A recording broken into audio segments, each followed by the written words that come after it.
Hello, আসসালামু আলাইকুম guys. আজকে আমি আপনাদের সাথে কথা বলবো যে টপিক্সটা নিয়ে, সেই টপিক্সটা হচ্ছে আমাদের মাঝে মাঝে আমাদের ক্লায়েন্টের ওয়েবসাইটের অ্যাক্সেস নেওয়ার পর আমাদের জিএসসিটা সেট আপ করতে হয়, মানে গুগল সার্চ কনসোলটা সেট আপ করতে হয়।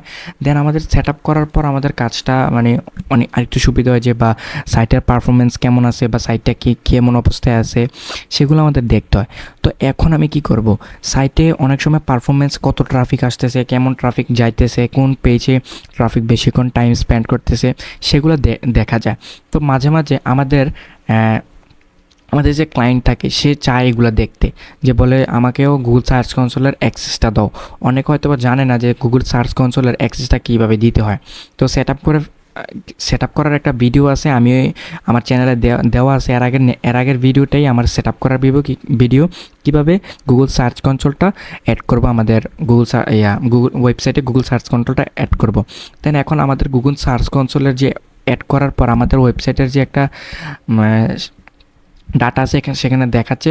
এখন ডাটাটা আমরা কীভাবে ক্লায়েন্টকে দেখাতে পারি বা ক্লায়েন্টকে কীভাবে আমরা অ্যাক্সেস দিতে পারি। তো চলুন শুরু করা যাক আজকে মেইন টপিকে। তো আমরা ফার্স্টে এখানে এসে গুগল সার্চ কনসোল লিখে সার্চ করব। দেন আমরা গুগল সার্চ কনসোলে ক্লিক করব, ওয়েবসাইটে গুগল সার্চ কনসোলের মানে একটা ফ্রি সার্ভিস গুগলের। সো আমরা এখানে ক্লিক করি একটু নেটওয়ার্কে। দেন আমরা স্টার্ট নাওতে ক্লিক করব।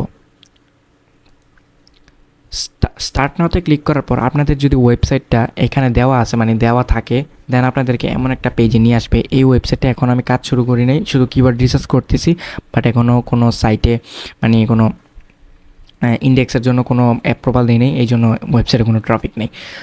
সো আমরা কি করব, আমরা যদি মানে ক্লায়েন্টকে অ্যাক্সেস দিতে চাই আমরা সরাসরি চলে যাব সেটিংসে। এই যে আমাদের সেটিংসে যাওয়ার পর আমাদের এই যে এখানে দেখেন ওনারশিপ ভেরিফিকেশন, মানে আমারটা ওনারশিপ। আমাদের এত কিছু দেখার দরকার নাই, জাস্ট আমরা যে দেখতে পাচ্ছেন এখানে ইউজার পারমিশনে মানে জাস্ট এখানে যাব। ইউজার পারমিশনে যাওয়ার পর আমাদের অ্যাড ইউজার, এখানে আমার দেওয়াতে থাকবে অ্যাড ইউজার যাওয়ার পর আমরা এখানে প্লাস আইকন দিয়ে এখানে ক্লিক করব। দেন আমাদের যে ক্লায়েন্টের ওয়েবসাইটের মানে ক্লায়েন্টের যে ইমেলটা থাকবে, আমরা ক্লায়েন্টকে বলবো দয়া করে তোমার ইমেলটা দাও, তোমার ইমেলে একটা ভেরিফিকেশন কোড যাবে, তুমি ওইখানে ইয়েস দিলেই তুমি জাস্ট লগ ইন হয়ে যেতে পারবে এই গুগল সার্চ কনসোলে। জাস্ট আমাদের ক্লায়েন্টের ওয়েবসাইটটা দিবে মানে ইমেলটা দিবে, দেন লাইক যেমন ধরেন একটা ইমেল দিল tausifrejbil@gmail.com, এমন একটা ইমেল ইমেল দেওয়ার পরে ইমেলে আপনি অ্যাড করে দিবেন। এখানে পারমিশন আছে ফুল এবং রেস্ট্রিক্টেড, মানে কম অনেক কিছু দেখতে পারবে না বা শুধু দেখতে পারবে বাট কাজ করতে পারবে না। ফুল আছে মানে সেখানে সব কিছু কাজ করতে পারবে।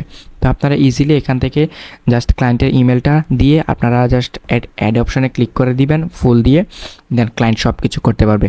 সো এতটুকু ছিল আমার আজকের এই সার্চ কনসোলে ক্লায়েন্টকে কীভাবে অ্যাক্সেস দেওয়া লাগে ভিডিও নিয়ে। আসসালামু আলাইকুম। নেক্সট স্টেপে আমি কোন ভিডিও নিয়ে আসবো আপনারা প্লিজ কমেন্টে জানাবেন। আর যারা আমার ভিডিও দেখেন কিন্তু সাবস্ক্রাইব করবেন না, প্লিজ সাবস্ক্রাইব করেন অ্যান্ড স্টে উইথ মি, আমাকে সামনে দিয়ে এগিয়ে যাওয়ার জন্য হেল্প করেন।